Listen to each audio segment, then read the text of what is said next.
بسم اللہ الرحمن الرحیم وبہ نستعین اللہم صلی علی سیدنا شفیعنا مولانا حبیبنا وبارک وسلم۔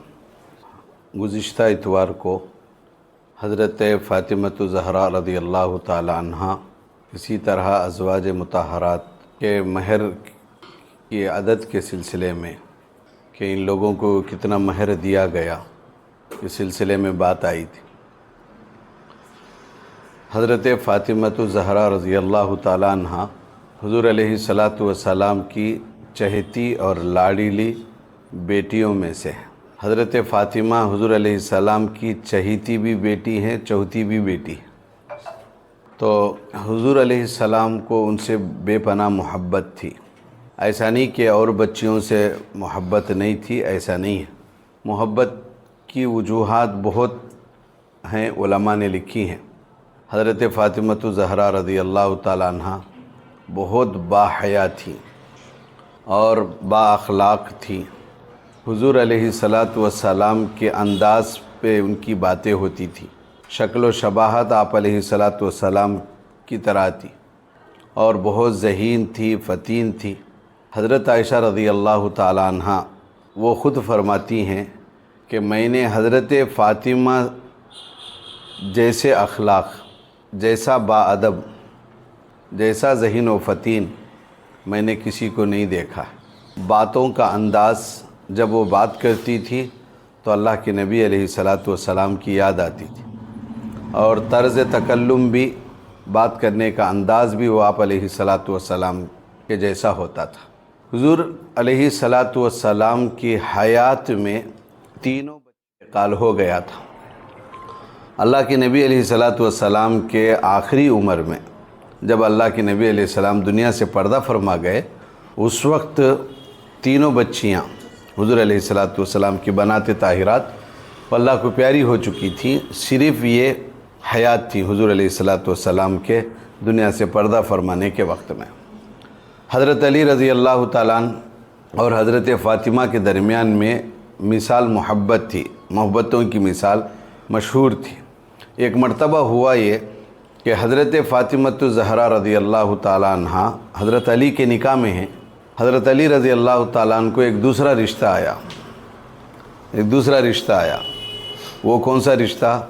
ابو جہل کی بیٹی مسلمان ہو چکی تھی۔ بیٹے تو معلوم ہے، حضرت ابو جہل کے بیٹا کون ہے؟ حضرت اکرمہ رضی اللہ تعالیٰ۔ کہا کہ یہ تو مشہور ہیں، ان کی بیٹی بھی ابو جہل کی بیٹی بھی ایمان لائی۔ تو حضرت علی رضی اللہ تعالیٰ نے کسی مقصد سے ان سے نکاح کا پیغام بھیجا، اور وہ لوگ بھی بڑی خوشی تیار ہو گئے کہ علی جیسا شخص ہماری بیٹی کے لیے مناسب ہے، تو وہ لوگ بھی رشتہ کرنا چاہ رہے تھے۔ وہ لوگ اللہ کے نبی علیہ السلام کی خدمت اقدس میں پہنچے اور کہا کہ ہم علی سے ہماری بیٹی کا نکاح کروانا چاہ رہے ہیں۔ اب بیٹی کا مطلب خاندان میں، ابو جہل تو نہیں، بدر میں ہی اس کا کام تمام ہو گیا تھا۔ تو اللہ کے نبی علیہ السلام کے پاس حضرت فاطمہ نے یہ شکایت لے کر کہا کہ علی دوسرا نکاح کرنا چاہ رہے ہیں۔ اتنا سننا تھا، اللہ کے نبی علیہ السلام مسجد نبوی میں تشریف لائے اور ممبر پر کھڑے ہو گئے، اور کھڑے ہو کر فرمایا کہ میں اس وقت جو کھڑا ہوں کسی چیز کو حلال کرنے کے لیے، کسی چیز کو حرام کرنے کے لیے نہیں کھڑا ہوا، بلکہ میں یہ کہنے کے لیے کھڑا ہوا ہوں، دشمن خدا کی بیٹی اور نبی کی بیٹی ایک شخص کے نکاح میں جمع نہیں ہو سکتے۔ دشمن خدا کی بیٹی اور نبی کی بیٹی ایک آدمی کے نکاح میں جمع نہیں ہو سکتے۔ میں علی سے کہتا ہوں کہ اگر وہ ابو جہل کی بیٹی سے نکاح کرنا چاہ رہے ہیں تو میری بیٹی کو وہ طلاق دے دے۔ اتنا کہنا تھا، جب یہ بات پہنچی تو حضرت علی گھبرا گئے، اور وہ لوگ بھی پریشان ہو گئے جو رشتہ بنانا چاہ رہے تھے۔ اس کے بعد اللہ کے حضرت علی نے حضرت فاطمہ کے انتقال تک کوئی دوسرا نکاح نہیں کیا، اور اس کے بعد اللہ کے نبی علیہ السلام نے فرمایا کہ فاطمہ میرا جگر گوشہ ہے، کوئی اس کو تکلیف دے گا وہ مجھے تکلیف دے۔ فاطمہ کو اس بات سے تکلیف ہوئی کہ میرے ہوتے ہوئے علی کسی سے نکاح کرنا چاہ رہے ہیں، یہ تکلیف میں برداشت نہیں کر سکتا۔ وہ میرے جسم کا ٹکڑا ہے، کوئی اس کو ستائے گا، کوئی دکھ دے گا۔ اب بتاؤ یہ کون ہے؟ ستانے والے کوئی اور نہیں ہیں۔ حضرت علی کو وہ اسلام میں آئے، ابو جہل کی بیٹی ہے، اب وہ اسلام کا دشمن تھا، اب اس کی بیٹی نکاح میں آئے، اسلام میں آئی ہے، تو نکاح کر لیں گے تو ہو سکتا ہے. تو اللہ کے نبی علیہ السلام نے یہ جملہ کہا کہ نبی کی بیٹی اور دشمن خدا کی بیٹی یہ ایک آدمی کے نکاح میں جمع نہیں ہو سکتے. حضرت فاطمہ زہرا رضی اللہ تعالیٰ عنہ حضور علیہ السلام سے بڑی محبت کرتی تھی. ایک موقع پر اللہ کے نبی علیہ السلام کو بلا کے کان میں کچھ کہا تو رونے لگی. پھر تھوڑی دیر کے بعد پھر بلا کے پھر کچھ کان میں کہا تو وہ ہنسنے لگی. تو حضرت اماں جان عائشہ رضی اللہ تعالیٰ عنہ نے حضرت فاطمہ سے پوچھا کہ فاطمہ کیا بات ہے، تم کچھ اللہ کے نبی نے کچھ بات کہے. وہ بات حضرت عائشہ کو سنی نہیں آئی رضی اللہ عنہ کو. کہا کہ کچھ کہے تو آپ رونے لگی اور کچھ کہے تو پھر ہنسنے لگی. مسلم کی روایت ہے کہ یہ جو جواب حضرت فاطمہ نے دیا حضور کی حیات تک نہیں دیا.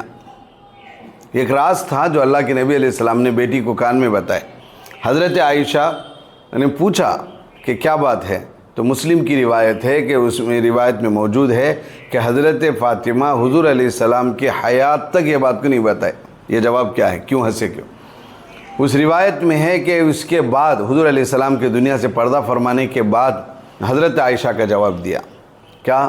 حضرت عائشہ کے اس سوال کا جواب اس وقت دیا. کہا کہ پہلی مرتبہ اللہ کے نبی علیہ السلام نے مجھے یہ کہا تھا کہ میں بیماری میں مبتلا ہوں، جس بیماری میں اللہ نے مجھے مبتلا کیا ہے یہ بیماری میری موت کا سبب ہے، اسی سے میں دنیا سے چلا جاؤں گا. یہ کہا تو حضرت فاطمہ رونے لگی، بہت رونے لگی. اور پھر اللہ کے نبی علیہ السلام نے تھوڑی دیر کے بعد بلا کے کہا کہ بیٹی تو میرے دنیا سے جانے کے بعد میرے خاندان میں سب سے پہلے تم ملو گی آ کے. آج ایک سوال میں اپنے سے آپ سے پوچھتا ہوں، کوئی باپ جاتے جاتے بیٹی سے کہے کہ بیٹی میرے مرنے کے بعد سب سے پہلے تجھ مرے گی، تو کون خوش ہونے والے ہے؟ اگر کوئی باپ جاتے پیار سے بلا کے کہے بیٹی میں جانے والا ہوں اور میرے جانے کے بعد سب سے پہلے تجھ مرے گی اور ملے گی، بولے تو کون سی بیٹی ہے جو خوش ہونے والے؟ ماشاءاللہ ابا بہت اچھا ہے. نہیں ہے، لیکن وہ جانتی تھی کہ ابو سے ملاقات ہوگی، ان کے اعمال تھے خیر، تو بہت خوش ہو گئی. جو رو رہی تھی اللہ کے نبی کے آنسو دیکھ نہیں پائے اللہ کے نبی، بیٹی رو رہی ہے تو کہا کہ خوشخبری بھی سنائے کہ میرے جانے کے بعد تو سب سے پہلے مجھے آ کے ملو گی. علماء نے لکھا ہے حضور علیہ السلام کی دنیا سے پردہ فرمانے کے صرف 6 ماہ میں وہ اللہ کو پیاری ہو گئی. اور ایک روایت میں ہے کہا کہ اللہ کے نبی علیہ السلام نے یہ بات بھی کہی، بیٹی رو رہی ہو میں تجھے خوشخبری سناؤں تو جنت میں عورتوں کے سردار بنو گی، خوش ہے؟ اتنی بڑی خوشخبری سنائی. تو خیر جب اللہ کے نبی علیہ السلام کے اوپر بہت بیماری طاری ہو گئی، اللہ کی آزمائشیں تھیں مطلب یہ تھی بیماری ایک نعمت ہوتی ہے اور ایک اللہ کی ایک طرف سے بیماری نعمت بھی ہے. اور یہ نعمت کس اعتبار سے ہے؟ نعمت اس اعتبار سے لوگ بولتے ہیں کہ بیماری اللہ کی طرف سے ایک نعمت ہے. نعمت کا کیا مطلب ہوتا ہے؟ نعمت کا مطلب بیماری نعمت کیا ہے؟ کون چاہتے بولو؟ بیماری ایک نعمت. بیماری نعمت اس اعتبار سے ہے، حدیثوں میں ہے کہ بیماری پر صبر کرنے کی وجہ سے کہا کہ گناہ معاف ہو جاتے ہیں. میں اپنا ایک واقعہ مطلب میری زندگی میں جو چلا کہ ہم سال لگا رہے تھے، سال کے آخری میں کچھ 40 دن باقی تھے تو ملے پلی میں تھے. تو اس وقت کرونا نہیں، وہ کیا جوڑوں میں درد آتا نا، ہاں چکن گنیا، ویسے جوڑوں میں درد آ جاتا تھا، وہ چکن گنیا وہ آ گیا تھا. تو جب وہ بیماری معلوم نہیں تھی، جوڑوں میں بہت درد تھا، تکلیف سے ملے پلی میں ہیں. نعیم اللہ خان صاحب رحمۃ اللہ علیہ امیر محترم، اللہ ان کو غریق رحمت فرمائے، وہ حضرت تیمارداری کے لیے آئے، ملے پلی میں تھے. تو حضرت آئے، بیٹھے، کچھ پڑھے گئے. پھر اس کے بعد کہا کہ شام میں جو عصر کے بعد مجلس ہوتی ہے آپ ذرا آنے کی کوشش کرو. بہرحال کیسا کہ لیک ہو گئے. تو حضرت نے کہا کہ آپ مفتی صاحب ہیں، میں جاہل ہوں. حضرت کے الفاظ تھے، میں جاہل ہوں اور آپ عالم ہیں. اور حضرت نے کہا کہ میں نے ان کانوں سے یوسف جی رحمۃ اللہ علیہ سے میں نے سنا ہے. حضرت نے اشارہ کر کے کہا میں نے ان کانوں سے سنا ہے کہ مومن کو اگر کچھ تکلیف آتی ہے، ایک جیب میں، حضرت نے مثال دیا کہ ایک جیب میں کوئی چیز رکھا اور یہ ڈھونڈا اس جیب میں، جیسے چابی ہے کیا تو بھی رکھا سیدھے میں ہے، ڈاویں میں ڈھونڈا ہے.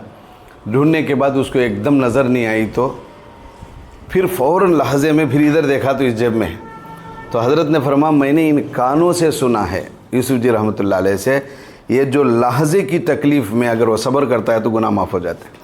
وہ کہہ کر حضرت رحمۃ اللہ علیہ نے مجھ سے کہا مفتی صاحب آپ تو اللہ کے راستے میں ہیں، سال لگا رہے ہیں، آپ کے پاس جو تکلیف آ رہی ہے آپ صبر کر لیں، مجھے امید ہے کہ اللہ آپ کے گناہ معاف فرمائیں گے.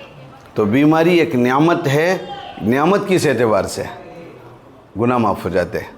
تو حضرت حضور علیہ السلام جب بیمار ہوئے، سخت بیمار ہوئے، بہت سخت بیمار ہوئے، جو حدیثوں میں آتا ہے کہ حضرت عائشہ لگن لے کے رہتی تھی. لگن پہلے زمانے میں ہوتا تھا، اب نہیں ہے، وہ پتل کے لگن ہوتے تھے. تو وہ رکھ کر حضرت عائشہ رضی اللہ تعالیٰ عنہ جو چہرے مبارک کو پوچھتی تھی. تو کیوں اتنی سخت بخار تھی. جب وہ بہت تکلیف بڑھ گئی تو حضرت فاطمہ کی زبان سے ایک بات نکلی، واہ کر واہ، میرے باپ پر کیا مصیبت آئی ہے. ایک جملہ حضرت فاطمہ سے نکلا. تو حضور علیہ السلام وہ سن لیے اور کہا بیٹی کو بلا کر کہا کہ بیٹی انشاءاللہ اس کے بعد تیرے باپ کو انشاءاللہ ایسی تکلیف نہیں ہوگی، ایسی تکلیف دوبارہ تیرے باپ کو نہیں ہوگی، تو صبر کر لے. اتنی محبت تھی. جب حضور علیہ السلام دنیا سے پردہ فرما گئے تو جب دفن تدفین ہو گئی، واپس آئے تو حضرت فاطمہ نے حضرت انس سے پوچھا کہ اے انس تمہارے دل گردے کہاں سے آئے، میرے باپ پر تم نے مٹی ڈالی ہے، تمہارے دل گردے کہاں سے آئے، تم کی اتنی ہمت کہاں سے آئی، میرے باپ پر مٹی ڈال کے آتے ہو. یعنی جذبات میں کہا کہ اب تو مٹی ڈالنا ہی ہے، اللہ کے نبی کا خود حکم ہے. انہوں نے یہ کہا کہ تم کو کیسے دل گردے آئے، تم کو دل کیسے گوارا کرا کہ میرے باپ پر تم مٹی ڈال کر آئے. خیر ہوا. اس کے بعد حضرت فاطمہ زہرا رضی اللہ تعالیٰ عنہ بہت ذہین و فتین تھی اور تقوی طہارت سے تھی. حضرت فاطمہ زہرا رضی اللہ تعالیٰ عنہ کو حضرت علی رضی اللہ تعالیٰ عنہ سے کہ 5 اولاد ہیں، ہم اس کو یاد رکھنا چاہیے. یہ 5 اولاد حضور کے حیات میں دنیا میں تشریف لائے. بڑے بچے حضرت حسن، دوسرے حضرت حسین، تیسرے حضرت محسن، اور 2 بچیاں تھیں. ایک بچی کا نام ام کلثوم اور دوسری بچی کا نام ام زینب. حضرت فاطمہ زہرا کو 5 بچے ہیں، اس میں سے وہ یہ 5 حضرت علی سے ہیں. تو لیکن حضرت محسن بچپن میں ہی انتقال ہو گئے، اللہ کو پیارے ہو گئے. یہ 5 تینوں بچے 2 بچیاں حضور کے حیات میں تھے، حضور نے ان کا نام رکھا اور سب کچھ کیا. تو اور جو ام کلثوم ہیں اس سے حضرت عمر رضی اللہ تعالیٰ نے نکاح فرمایا. گزشتہ میں آپ کو بتایا ان کے نکاح میں حضرت عمر نے 40,000 درہم مہر میں دیا. کروڑوں، اب اس وقت کروڑوں میں جاتی ہے. جب ان سے پوچھا گیا کہ آپ نے اتنی بڑی رقم مہر میں کیوں دی تو حضرت نے کہا کہ میں آل میں داخل ہونے کی سعادت میں اس کو میں نے دیا. حضرت علی کے، حضرت فاطمہ کے. دیکھو شیعہ لوگ حضرت علی رضی اللہ تعالیٰ، حضرت عمر رضی اللہ تعالیٰ عنہ پر تہمت باندھتے ہیں. اور بتاؤ کہ جس کے داماد کو گالی دے ساس کو تکلیف نہیں ہوگی. اگر داماد کو گالی دیے جائے تو ساس کو تکلیف نہیں ہوگی. کہا کہ حضرت فاطمہ ساس ہے اور حضرت عمر داماد ہیں، اگرچہ کہ رشتے اور بھی ہیں، داماد ہیں. لوگ ان کو گالی دیتے ہیں کہ فاطمہ کا حق مارے. وہ ایک واقعہ ہے، میں کبھی آپ کو بتاؤں گا، تفصیلی واقعہ ہے. جو شیعہ جو ہے اس کی طرف جاتے ہیں، جا کر اور بد زبانی کرتے ہیں حضرت عمر پر اور حضرت ابو بکر پر. حضرت فاطمہ کا جب وصال کا وقت آیا، دنیا سے پردہ فرمانے کا وقت آیا، تو حضرت فاطمہ نے کہا کہ خود غسل کی اور غسل کر کے نئے کپڑے پہنی. اور گھر کے درمیان میں جو ان کا جو حجرہ تھا، اب بھی آپ مسجد نبوی میں اصحاب صفہ ہے، اس کے بازو میں ایک ہے باب النساء بول کر آتا ہے. آپ دیکھے رہیں گے، کبھی اللہ توجہ کریں آپ، تو باب النساء بول کر آتا ہے، متصل حضور کے روضے سے متصل باب النساء. وہ باب النساء حضرت فاطمہ کا گھر تھا. حضور کا روضہ کتنے دور ہے آپ دیکھو، بہت قریب ہے. تو اللہ کے نبی اتنا قریب لا لیتے. یہ جو باب النساء ہے، یہ باب النساء حضرت فاطمہ کا راستہ تھا، وہ گھر تھا. اس کے بعد حضرت فاطمہ رضی اللہ تعالیٰ عنہ جب اللہ کو پیاری ہونے کا وقت آیا تو انہوں نے خود غسل کیا اور نئے کپڑے پہنے، اور بیچ میں جو حجرہ ہے وہ بیچ میں چارپائی پر لٹا کر اور اپنی خادمہ سے کہا دیکھو اب میں جانے والی ہوں، میں رخصت ہو رہی ہوں، کوئی مجھے نہ نہلائے، میں نہا چکی ہوں، میں کپڑے پہن چکی ہوں، کوئی میرے مرنے کے بعد میرے جسم کو نہ کھولے، میں نہا چکی ہوں اور کفن پہن چکی ہوں، اور حضرت علی سے کہہ دو کہ میرا کام تمام ہے، بس وہ جنازہ پڑھا دے۔ اب وہ کہہ کر وہ آرام فرمائی اور اللہ کو پیاری ہو گئی۔ تو ایک روایت تو یہ ہے، اور ایک مسلم کی روایت میں ایک بات یہ بھی ہے کہ نہیں، اس کے بعد حضرت علی آئے، حضرت اسماء بنت امیس رضی اللہ تعالی عنہ، انہوں نے غسل میں ساتھ دیا، یہ بھی ہے۔ حضرت علی نے کفن کا انتظام کیا، ایسا ایک روایت وہ بھی ہے۔ اصل روایت جو جس کے اوپر زیادہ علماء نے مطلب اپنا علم کا اظہار کیا ہے کہ بس وہ حضرت فاطمہ کو الگ سے غسل نہیں دیا گیا، اس لیے کہ حضرت فاطمہ باحیا تھی، اور انہوں نے حضرت اسماء بنت امیس سے کہا کہ میرا جنازہ مغرب کے بعد لے جایا جائے، مغرب کے بعد ہو، یعنی اندھیرے میں، رات میں ہو۔ تو حضرت نے انہوں نے کہا کہ یہ کیسی نصیحت ہے، آج تک کسی نے ایسی وصیت نہیں کی ہے، کون بھی کرتے نہیں نا، انتقال ہوا کب ہونا جب لے کے جاؤ۔ تو حضرت فاطمہ سے جب اس کا سوال کیا گیا کہ آپ ایسا کیوں چاہتی ہیں، تو حضرت فاطمہ نے یہ کہا کہ میں زندگی میں کوشش کی باحیا رہنے کی، میں یہ نہیں چاہتی کہ میرے مرنے کے بعد کوئی کہے کہ فاطمہ موٹی تھی، گڈی تھی، لمبی تھی، میرے میت پر بھی کسی نامحرم کی نگاہ نہ پڑے، یہ ہے فاطمہ۔ اس زمانے میں ایسا جنازہ تو نہیں تھا، یہ جو ڈول والا ہے وہ جنازہ نہیں تھا، کھاٹ پہ، چارپائی پہ، اکثر بہت علاقوں میں، دیوبند میں بھی آپ کو جو جنازہ ہوتا ہے آرام سے وہ میت دکھتا ہے، آپ ویڈیو میں بھی بزرگوں کے جنازے دیکھے رہیں گے، آپ پورے میت دکھتی ہے، ایسا ڈول نہیں ہوتا ہے۔ حضرت فاطمہ نے یہ کہا کہ میرا جنازہ تو ایسا نہ ہو، رات میں جائے، اس وقت لائٹیں نہیں تھی تو کہا کہ کسی کو پتہ نہ چلے۔ خیر، پھر اس کے بعد فکر پیدا ہوئی کہ حضرت اسماء بنت امیس نے کہا کہ اے گوشہ لخت جگر، میں مصر میں، حبشہ میں ایک جنازہ دیکھی ہوں، وہ کیا ہے؟ کہا کہ چارپائی پر لکڑیاں لگائی جاتی ہیں اور اس کے اوپر پردہ ڈال دیا جاتا ہے جس سے میت نہیں نظر آتی ہے۔ تو حضرت فاطمہ اتنی خوش ہوئی کہ میرا کام بھی ایسا ہی ہو، اور حضرت فاطمہ نے کہا کہ ایک مرتبہ بنا کے بتاؤ وہ کیسا ہوتا ہے، بنا کے بتاؤ۔ تو حضرت اسماء بنت امیس نے وہ جنازہ تیار کیا کہ 4 طرف لکڑیاں رکھ کر، اس میں بیچ میں ایک لکڑی رکھ کر، اس کے اوپر کھجور کے پتے جو ہوتے تھے اس میں وہ ڈالے۔ اب تو گویا کہ وہ ایسا ہو گیا، میت اندر ہے۔ تو حضرت فاطمہ بہت خوش ہوئی اور کہا کہ میرا کام بھی ایسا ہی ہونا چاہیے۔ اب جو ڈول ڈال رہے، بعض علماء نے کہا کہ وہ وہی ہے ڈانپتے ہیں، ورنہ آپ پہلے نہیں۔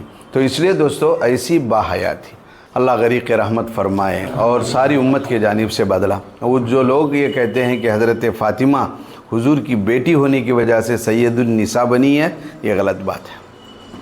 اگر ان کی تفصیل بولے جائیں تو 1-2-3 وارم تو بہت کم لگیں گے، لیکن صرف ہمیں سمجھنا یہ ہے کہ اللہ کے نبی علیہ الصلوۃ والسلام کی جو چہتی اور چہیتی بیٹی ہیں، وہ صرف حضور کی بیٹی ہونے کی وجہ سے، حضور کی بیٹی ہونے کی وجہ سے جنت کے عورتوں کی سردار نہیں، بلکہ حیا میں سیدہ تھی۔ وہ کس میں؟ حیا میں سیدہ تھی، تقوی طہارت میں وہ سیدہ تھی، ہر چیز میں ان کا کمال تھا۔ ایک مرتبہ یہ واقعہ تو مجھے کتاب میں دیکھنے کا موقع نہیں ملا، بخاری کے سبق میں شروع میں اشارہ میں ہمارے استاد محترم مفتی ریاض صاحب دامت برکاتہم غالباً انہوں نے ایک قصہ واقعہ سنایا، کون افضل ہیں، حضرت عائشہ افضل ہیں یا حضرت فاطمہ افضل ہیں یا حضرت خدیجہ افضل ہیں عورتوں میں؟ کہا کہ حضور علیہ الصلوۃ والسلام سے پہلے کی زمانے میں، کہا کہ اس زمانے کی عورتوں میں حضرت مریم افضل ہیں اس زمانے کے حساب سے، اس کے بعد حضرت خدیجہ ہیں اس زمانے کا، اور سید النساء کا جو لقب ملا ہے وہ حضرت فاطمہ کو ہے، اس سے ان کی فضیلت بھی معلوم ہوتی ہے۔ حضرت عائشہ افضل ہیں یا حضرت فاطمہ افضل ہیں؟ مفتی سعید صاحب رحمۃ اللہ علیہ فرماتے ہیں یہ موضوع ایسا ہے اس پر بحث کرتے ہوئے بھی ڈر لگتا ہے۔ اگر ہم یہ کہیں کہ کوئی اور ہے تو حضور کو کیا جواب؟ جیسے حضرت علی کے بارے میں حضرت علی سے حضور نے کہہ دیا کہ اگر وہ میری بیٹی کو تکلیف دیتے ہیں تو میں برداشت نہیں ہے مجھے، وہ بات تو حضرت علی ہی کو تو تھی، کسی اور کو نہیں تھی۔ تو کہا کہ ڈر لگتا ہے اس موضوع پر بحث کرتے ہوئے، لیکن حضرت نے ایک مرتبہ مثال حضرت نے ایک واقعہ سنایا کہ ایک مرتبہ دونوں میں بات ہوئی کہ تم افضل ہو یا ہم افضل ہیں، ابو نے مجھے یہ کہا ہے کہ میں جنت میں عورتوں کی سردار ہوں، حضرت عائشہ بھی بڑی ذہین و فتین تھی، انہوں نے کہا کہ ٹھیک ہے آپ کی فضیلت ہے، آپ جنت میں عورتوں کی سردار ہے، لیکن فاطمہ میں ایک بات پوچھتی ہوں، شاید مجھے وہ بات اچھی لگتی ہے، قیامت میں جب تم اٹھو گی تو تمہارا ہاتھ علی کے ہاتھ میں ہوگا اور میرا ہاتھ حضور کے ہاتھ میں ہوگا۔ آپ فضیلت کس کی بھی ہے وہ الگ بات، جب جنت میں جانا ہے تو شوہر کے ساتھ ہی نہ جاتے ہیں، تو آپ کا ہاتھ کس کے ہاتھ میں ہوگا؟ علی کے ہاتھ میں ہوگا، اور میرا ہاتھ کس کے ہاتھ میں ہوگا؟ حضور کے ہاتھ میں ہوگا۔ بس اب فضیلت کسی بھی ہو اب بھی دیکھ لیں۔ تو یہ علمی بحثیں ہوتی تھیں، اور اب اچھا اس میں فضیلت کس کی ہے؟ فضیلت اس کی اس میں پتہ نہیں، حضرت عائشہ کی ذہانت کا پتہ چلتا ہے۔ اب اس سے کیا معلوم ہوتا ہے؟ ہاتھ رکھنے سے کیا ہے، لیکن اتنی بات تو بھی ہے کہ ہاتھ کی آپ کا علی کے ہاتھ میں ہوگا، فضیلت ہے آپ کو، لیکن علی کے ہاتھ میں ہوگا، میرا ہاتھ حضور کے ہاتھ میں ہوگا۔ تو یہاں تک حضرت فاطمہ کے احوال ہوئے ہیں، سنائے گئے ہیں، یہ عقائد میں اس کو شامل ہے۔ دوستو اس کی کچھ اور بحثیں ہیں۔ اچھا وہ اس سے پہلے میں نے آپ کو ایک گزشتہ ایک بات بولی، وقت ہو گیا میرا، کہ حضور علیہ السلام جب گھر تشریف لائے اور یہ باتیں آئی کہ جھاڑو دینے کے لیے کوئی نہیں ہے، اور پانی لانے کے لیے مشکیزے سے یہ خود پانی لاتی ہیں، جسم میں اس کے داغ پڑ گئے ہیں، چکی پیستی پیستے گٹے پڑ گئے، تو اللہ کے نبی علیہ السلام نے، میں آپ کو گزشتہ بتایا، واشنگ مشین، اے سی، کولر اور مکسی وغیرہ کچھ نہیں ڈلائے، اور اللہ کے نبی علیہ السلام نے تسبیح فاطمہ دی۔ یعنی حالانکہ مفتی سعید صاحب رحمۃ اللہ علیہ تو فرماتے ہیں کہ اس کا نام تسبیح فاطمہ نہیں ہے، لوگوں نے اس کو تسبیح فاطمہ رکھ دیا، اس کا نام تسبیح فقراء ہے۔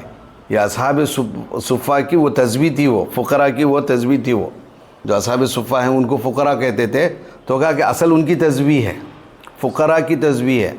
لوگ حضور علیہ السلام آ کے یہ تسبیح کرو بول کر بولنے کے بعد لوگوں نے اسے تسبیح فاطمہ، مہر فاطمی، تسبیح فاطمہ، کیا مہر فاطمی اور تسبیح فاطمہ، یہ تسبیح فاطمہ حضور کی، فاطمہ کی تسبیح تھوڑی ہے وہ۔ مفتی سعید صاحب رحمۃ اللہ علیہ، اللہ ان کو غریق رحمت فرمائے، حضرت بار بار اس پر بوٹ ٹوکتے تھے کہ لوگوں میں مشہور ہے کہ تسبیح فاطمہ، حالانکہ تسبیح فاطمہ نہیں، تسبیح فقراء ہے۔ تو بیٹی کو واشنگ مشین ہو یا کوئی اس زمانے کے حساب سے سہولت کی چیزیں کیوں نہیں دلائی؟ تو اس کا جواب علماء نے ایک نکتہ لکھا ہے کہ اللہ کے نبی فرماتے تھے الفقر فقیری، میں مسکین بن کے دنیا میں رہنا چاہتا ہوں۔ اللہ وہ دعا ہے کہ اللہ مجھے مسکینوں کے ساتھ اٹھا، مسکینوں کے ساتھ زندگی گزارنے کی توفیق دے، میرا حشر بھی مسکینوں کے ساتھ عطا فرما۔ تو اللہ کے نبی دنیا سے بچنا چاہتے تھے، اپنی اولاد کو بچائیں۔ یہ تو اس واسطے دوستو یہ عقائد میں شامل ہے۔ النبی اولا بالمؤمنین کے تحت میں ازواج مطہرات کی پوری تفصیل آئی، ان کے اور اسی طرح بنات طاہرات کا تذکرہ بھی آیا، آپ اس کو یاد رکھیں۔ حال میں بھی حضرت عائشہ کے اوپر رضی اللہ تعالیٰ عنہ کے نکاح کے متعلق بہت گڑبڑیں ہو رہی ہیں۔ اب آپ پھر سے ایک مرتبہ ان بیانوں کا آپ مطالعہ کریں تاکہ آپ کے ذہن میں یہ بات رہے کہ اللہ کے نبی علیہ السلام نے اپنی خواہشات کی وجہ سے نہیں، ازواج مطہرات سے جو نکاح کیا ہے، کم عمری کے نکاح کے متعلق آپ کو بات بتائی گئی، تو یہ سب باتیں اگر ذہن میں رہے گی تو ہم اسلام کو بدنام ہونے سے بچائیں گے، اگر نہیں ہے تو ہمارے دلوں میں شک پیدا ہوگی۔ اللہ کہی ہوئی باتوں پر صحیح عقیدہ اپنا بنانے کی اور اس کو اسوہ بنا کر اپنے اور اپنے مستورات کے اندر ان چیزوں کو جاری کرنے کی اللہ توفیق عطا فرمائے۔ بات مکمل ہو گئی ہے۔ آئندہ ذہن میں ایک بات آ رہی ہے، عقائد سے متعلق اللہ کے بارے میں عقیدے ہو گئے، رسول اللہ صلی اللہ علیہ وسلم کے بارے میں کیا عقیدہ رکھنا ہے وہ بھی ہو گیا۔ اب ازواج مطہرات بنات طاہرات کے بارے میں بھی تفصیل آ گئی۔ ذہن میں ایک بات آ رہی ہے، اگر آپ وہ بولے تو آئندہ سے وہ اس کے بارے میں کچھ بات کریں گے، یا نہیں ہے تو پھر صحابہ کے عقائد کے بارے میں۔ وہ ذہن میں یہ ہے کہ لوگ کربلا کا واقعہ جو حضرت فاطمہ کے خاندان سے جڑا ہوا ہے، تو یہ کربلا کا واقعہ کیوں ہوا، اگر اس کے پیچھے بہت سے راز ہیں۔ لوگ سمجھتے ہیں کہ یزید نے ظلم کیا ہے، یہ ہوا، لیکن اصل چلا سبب کیوں بنا، سبب کیا بنا، یہ بھی عقائد میں شامل ہے۔ ورنہ حضرت امیر معاویہ رضی اللہ تعالیٰ عنہ پر بہت سے لوگ جو شیعہ ہو اور عموماً اپنے بھی بہت سے لوگ ان پر سے ناراض ہیں، یہ صحیح علم کے نہ ہونے کی وجہ سے۔ اگر آپ لوگ اجازت دیتے ہیں تو آئندہ اس کے بارے میں 1-2-3 ہفتے تفصیل آئے گی کہ اصل کربلا کا واقعہ پیش کیوں آیا، وجہ سبب کیا بنے۔